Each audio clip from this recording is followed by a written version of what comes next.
after I gave up racing and everything, there was one guy that was a racer. I met him when he was 12 years old. He came. I used to race against his daddy. His name was Dale Earnhardt. 7 times world champion race car driver. When the first time I ever met him, he was 12 years old. He come to Charlotte Motor Speedway, riding the back of his dad's pickup truck. His dad was pulling a 39 Ford Coupe on a flatbed trailer, and Ralph, his dad, and mother was in the cab, and Dale was sitting in the back. When they got down there, Ralph parked his car right beside of mine, and I said, "Ralph, ain't you afraid?" His wife got out and went on up into the stands. I said, "Aren't you afraid that boy would get hurt down here?" He says, "No, I don't have to worry about him, James." He said, "Look at him now." And I looked down there, and he's in somebody's car, and all you could see was his head and his hands going like this. Like he was driving that car. And every time that his dad would come to the races, Dale was always with him. But I started, just talking to Dale because he was just a boy. I didn't have no children at that time. And anyhow, it went on there, and after I quit going to the races and everything, occasionally I would go. Most of the time when I'd go usually in February in Daytona. I'd go down there to the 500. So back the year that he passed away, about, I guess, probably a couple of months before that he got killed, he came onto my mind. And I'd been to his house many times. Went to his house one day down there. There was a big church up there that he went to. This minister come down there, and Dale was take him away from the racetrack. He was just a down-to-earth, good human being. And he always wanted you to laugh, So this minister come down there, and he says to him, Dale says to him, "Now what are you wanting now, Reverend?" He says, "Well, Dale," says, "our church parking lot's got a bunch of potholes in it, and we need to get them fixed." And said, "I just decided I'd go out here and take up a donation for enough for the people to pay for it." Dale said, "Well," says, "how much money have you got?" He said, "Well, I've only got $3,500 right now." He said, "Have you got any bids on what it costs to fix it?" He said, "Yeah." I said, "I got 3. One of them was $32,000. One of them was $44,000. One of them was $52,000. Dale says, "Well, which one are you going to take?" He said, "Well," said, "I thought because I was getting volunteers, I'd take the cheapest one." Dale said, "Now, that's not right." He said, "Yeah, but," he said, "I've only got $3,500. Dale said, "Well, I'll tell you what, do. If you're going to do this," he said, "you take the expensive one so that it will last. Don't take the cheapest one." This minister looked at him. He said, I don't understand." Dale reached his hand in his back pocket, pulled out a checkbook, and signed a check. When he signed that check, he signed a check for enough of money to finish paying that parking lot. And he handed it to him. He folded the check up and handed it to him. He said, "Now, Reverend, if you tell anybody who finished paying for this, I'll come down there and bulldoze it up." He didn't want them to think that he was doing it for prestige. He was that type person. The same day, he says to me, my wife was in the house with his wife. He says to me, "Want to take you somewhere." He took me in his truck. He took me up the road about 5 miles from my house. Pulled into a driveway, big security gate across it. Put a card in there and the gate open. We went on up the hill. I saw a huge building back there. I thought, what in the world is this? We got back there, he opened the door and we went in. And all I could see was chickens. He's got 10,000 laying hens standing on wire mesh. And Dunk went down through this wire mesh onto a conveyor, went right into a burning incinerator. He had 7 men working for him. They did nothing but take care of them chickens 24 hours a day. When they would lay an egg, I'm sure all of you are familiar with the egg that they advertise, that egglet. Have you ever heard of the egglet egg? They advertise them. That is Earnhardt's brand. Every egg that those chickens laid went down into a little moving conveyor, went right down through a washing thing, went through a sorting thing, 3 different grades, went right into a crate, right up a conveyor into a semi-trailer. When that trailer was full, it pulled out and nothing back in. That goes 24 hours a day. And I said, what in the world are you doing with all these chickens? Then he explained it to me.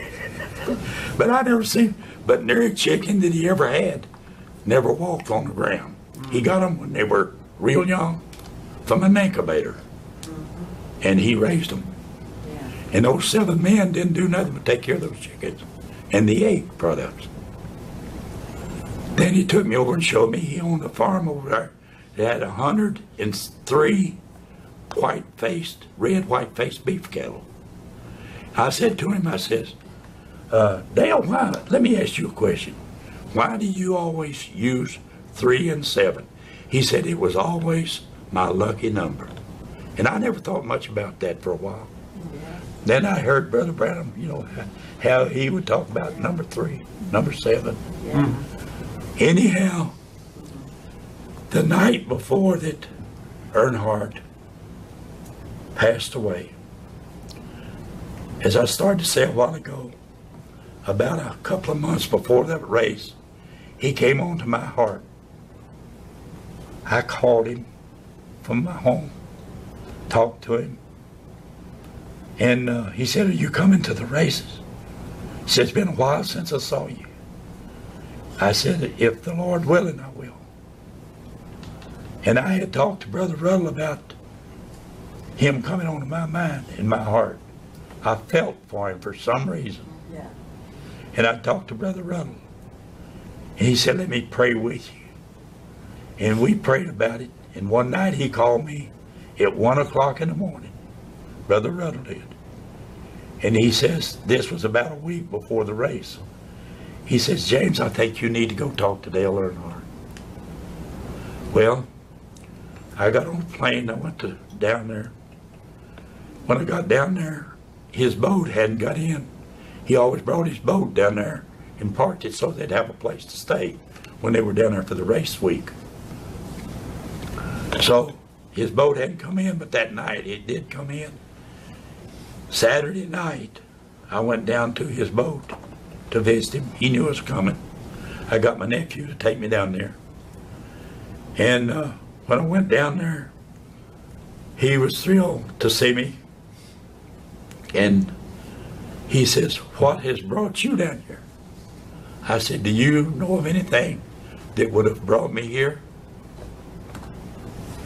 Not really. He said, I noticed you acted funny after I mentioned about 3 and 7.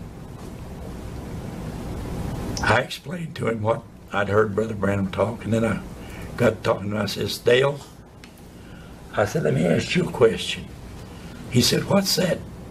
He called me Jim most of the time. What's that, Jim? I said, have you ever been in a place that you felt like you need to give up racing and start serving the Lord? He said, well, times after I know how you changed, he said, I've thought about quitting racing. I said, well, even though I know it's hard to quit racing, it was hard for me to quit racing. But have you ever started to think, if something happens to you, what's going to happen? Where do you stand with the Lord? And he said, I'm afraid that I'd be rejected. That's the words of an answer.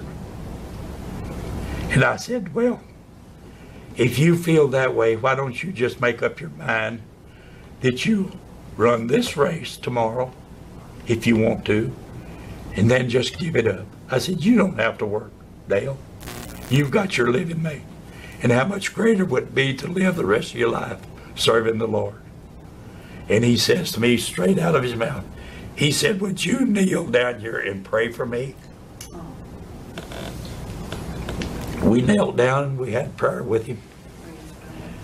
And a few minutes after we quit, he said, I've never felt this way in my life because I know now the Lord loves me. And he says, there's only one thing like it.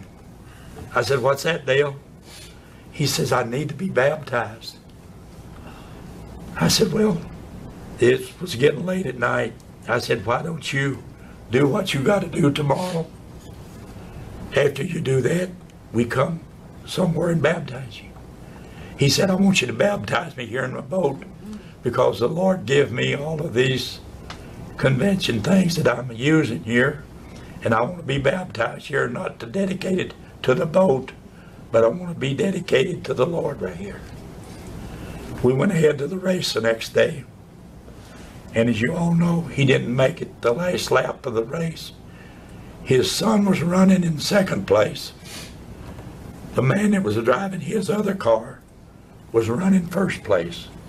The last words that Dale Earnhardt said to anyone was, he said to his son and to this other driver, he said, boys, y'all take it easy. You've got the race won. He was coming out of the fourth turn. He says, you've got the race won. Just take it 1 and 2. And when he said that, the accident happened and Dale got killed. I was standing with his close from here at the front door where he hit the wall. I had on a pair of earphones that I could hear him talking. And I don't know what happened to the earphones. I just broke down right there. I've done wood carvings for many years. It's a hobby that I liked. So I've got a cane here I'd like to show you. This cane has a carved number 3 in it.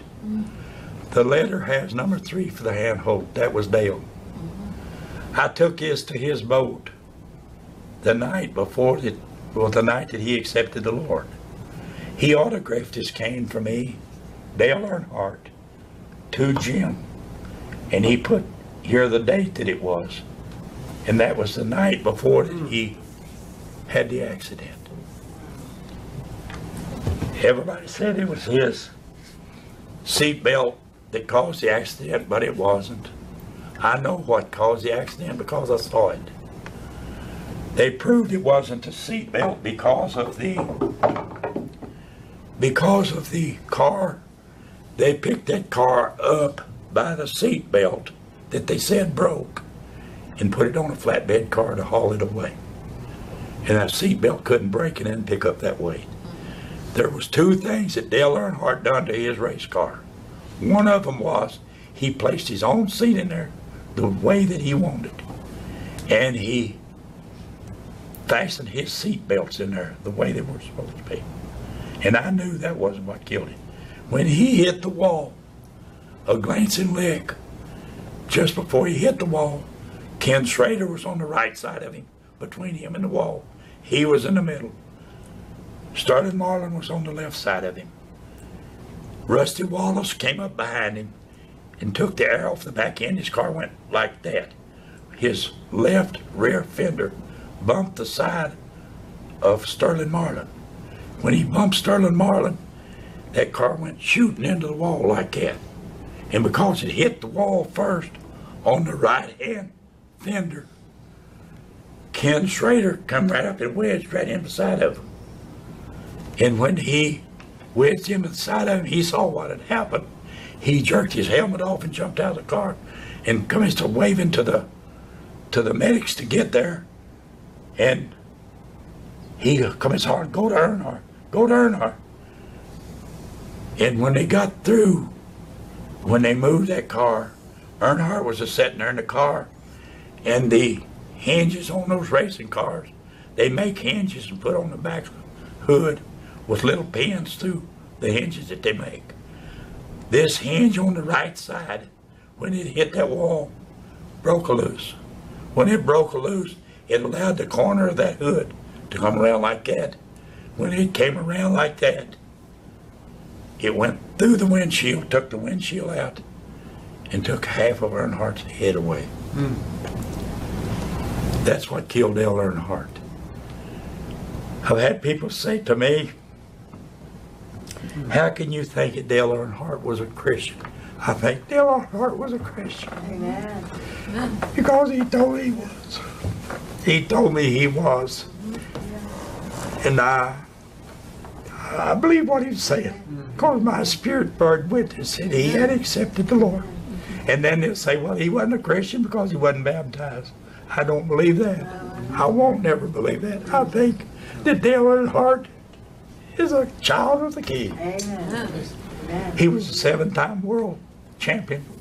On this cane here, I got 7 notches cut in it for his victories in NASCAR. He also won 6 champions of the IROC cars. He won 6 championships of that. He was probably considered about a 3 to 5 times millionaire. And he had his boat named Sunday Money. They asked him, what'd you name that boat that for? He said, because that's when I made my money, was racing on Sunday.